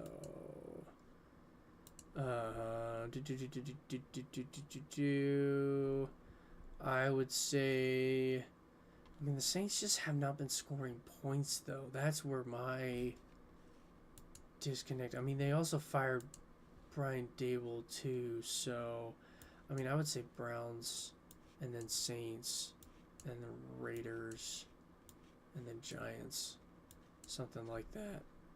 Yeah. And then the Jets are kind of like an honorable mention in terms of worst teams in the NFL right now, I think. But yeah, let's just run through our bottom 5 worst teams coming out of Week 10 for the NFL. I got the Giants at number 5. They just fired their head coach. Giants have just not been playing well. I mean, Russell Wilson and Jackson Dart, they're still kind of a toss-up in terms of who's in terms of who's playing well, I should say, because Jackson Dart has had some injuries and stuff like that. I mean, it really doesn't help that Camp Scatterboo has a season-ending injury and stuff like that, so unfortunate for the Giants there, but I got to put the Giants at number 5. Excuse me, number 4, I would put the Raiders. They have a really interesting lineup on both sides of the ball in terms of like a veteran but much older veteran, old like Seahawks lineup. from years past. So Geno Smith hasn't entirely been playing well, so that's also part of it. Same with Ashton Genty. Ashton Genty hasn't been showing up as much as I kind of would have liked. They had the one really, or Ashton Genty has had the one really good game, like a couple weeks back, but and just unfortunate for the Raiders to be in this position right now. I got the Raiders at 4. Number 3, I got the Saints. They just haven't, for me. I mean, they've won certain games and stuff like that. They just haven't been putting up points offensively. So that's kind of why, for me, I mean, yes, they've been winning games and stuff like that, but I don't think they're just necessarily not playing bad per se. It's just they just haven't been putting points on the board when they need to be. So it's just one of those things where, in my personal opinion, I have the Saints at 3 just because they haven't been putting up a ton of points. I mean, yes, they've been winning games, but they just haven't been they just haven't been showing up as much as I think that they probably could or should. But also their lineup is just kind of an interesting lineup. You got Spencer Rattler at quarterback, and Chris Olave at wide receiver. So I mean, it's not. I mean, I'm not saying Chris Olave is a bad receiver per se. Just those are really the only two key guys that I know off the top of my head that are from the Saints, and we don't really cover the Saints all that much. So there's that. And then you got the Browns at 3, or excuse me, and then you got the Browns at 2. They just lost to the Jets. This is one of those other reasons why I have the Browns at top 2 worst team. They're not the worst team. I think if they were to play the number 1 worst team in the NFL right now, I think they would beat them. But I mean, it's also just the Cleveland Browns. Like, what else can I really say about the Cleveland Browns? They just have not been. They had a good stretch at one point the past couple of years, but I think they're just back to the same old Cleveland Browns football at this point, in terms of they're gonna still play on Sundays, but they're not gonna play as well because the teams that they play against are just they're just better than the Cleveland Browns. I'm sorry.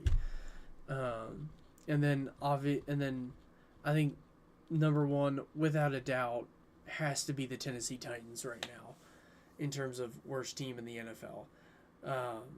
Only 1 win to this point in the season. Things just have not been clicking for Cam Ward and the Titans on offense. I think they ended up releasing Tyler Lockett at one point. That ended up getting picked up by the Raiders.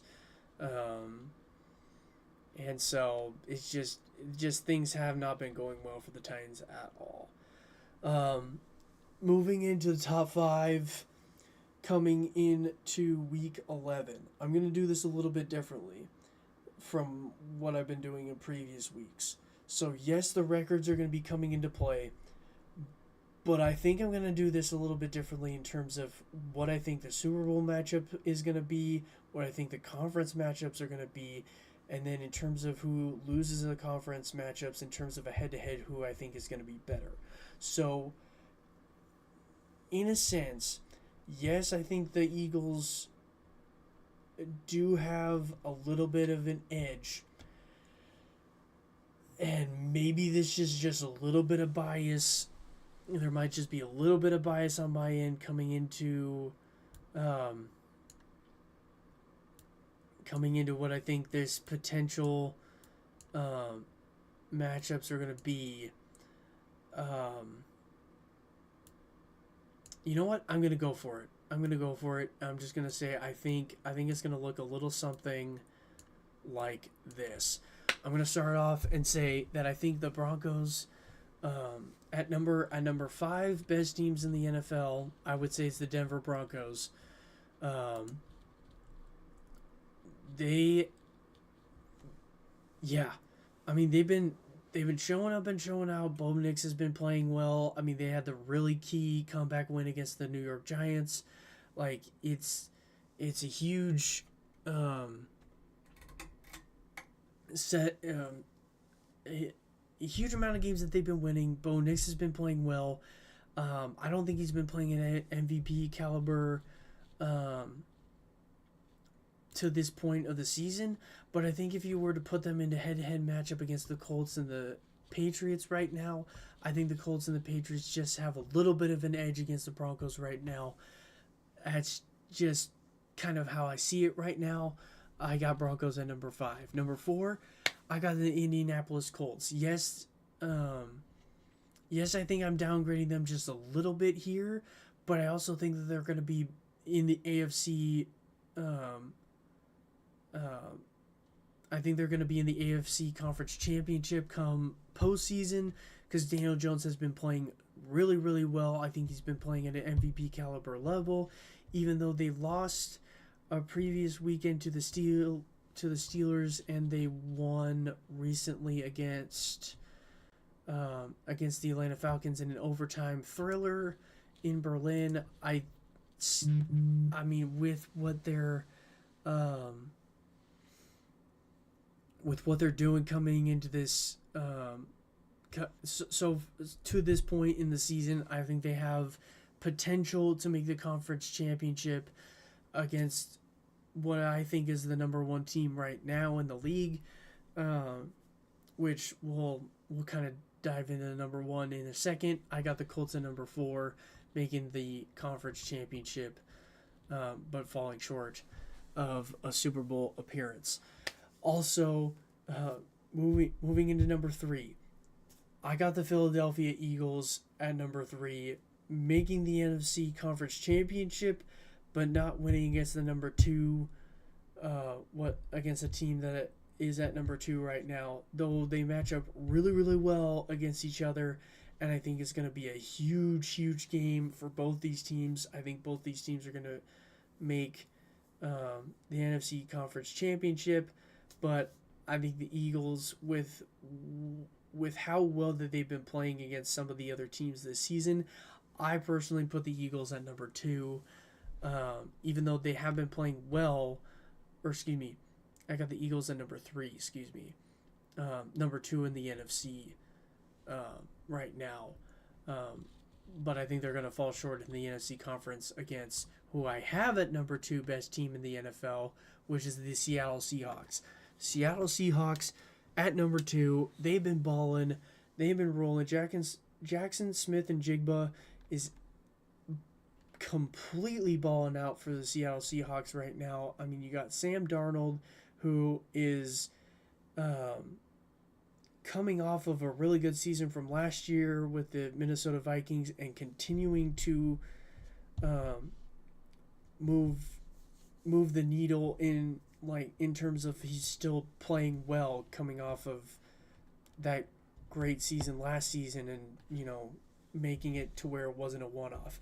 I was a little skeptical of them making the trade, or of them picking up Sam Darnold to begin the season, but I think there's a little bit of to this point, I'm convinced that I think that the Seattle Seahawks are where they're at today at this point because of how well their offense has been playing, and their defense has been, very, very good to this point. So I got the Seattle Seahawks at number 2, and I think they're going to make a Super Bowl appearance, but I think they're going to fall short in that Super Bowl appearance to the team that I have at number 1 right now, which is the New England Patriots. Drake May, I think if an MVP were to be decided today, Drake May's MVP. Drake May has been playing super, super well, and it continued into this last weekend when they played against the Buccaneers.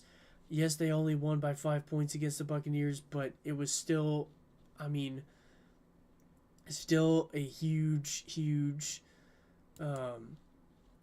win that they had over the weekend against the Bucs. And with the way that he played, I got the Patriots at number 1. So in recap, for your top 5 NFL teams: Broncos, Colts, Eagles, Seahawks, Patriots at number one.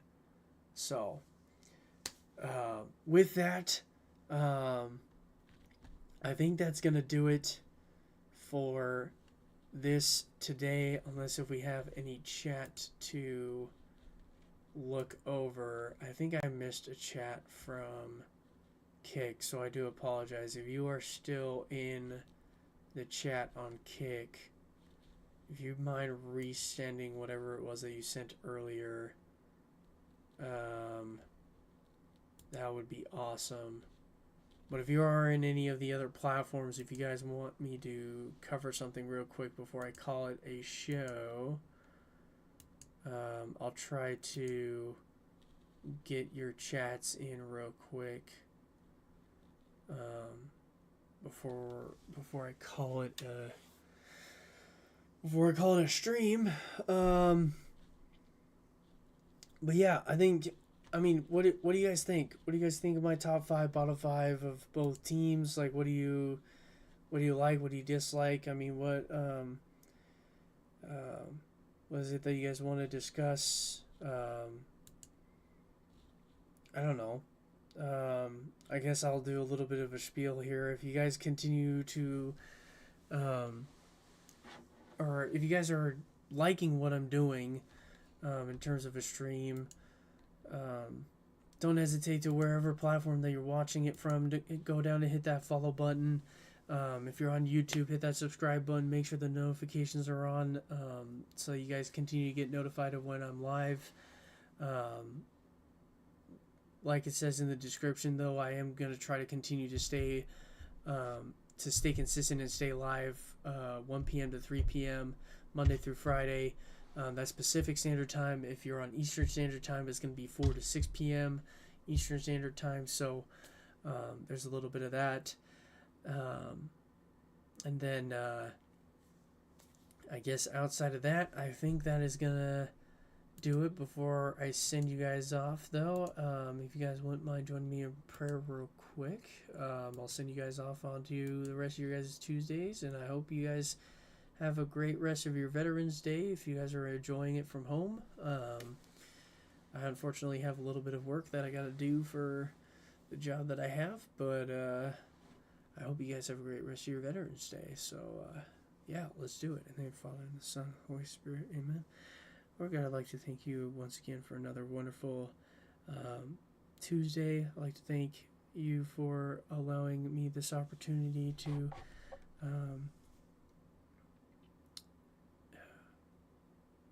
hopefully be a blessing to many and a hero to some. And I would like to ask for your guidance and your blessing upon not only myself, but for those in the audience listening to this today. I'd like to ask also for the intercession of the Blessed Virgin Mary as we all go throughout the rest of our day and throughout the rest of this week, and continue to bless and guide each and every single one of us throughout our days in the coming week. And as we pray, Hail Mary, full of grace, the Lord is with thee. Blessed art thou among women, and blessed is the fruit of thy womb, Jesus. Holy Mary, Mother of God, pray for us sinners, now at the hour of our death. Amen. In the name of the Father, and the Son, and the Holy Spirit. Amen. I really appreciate every single one of you guys for joining me today. I know I'm cutting it just a little bit short, just because I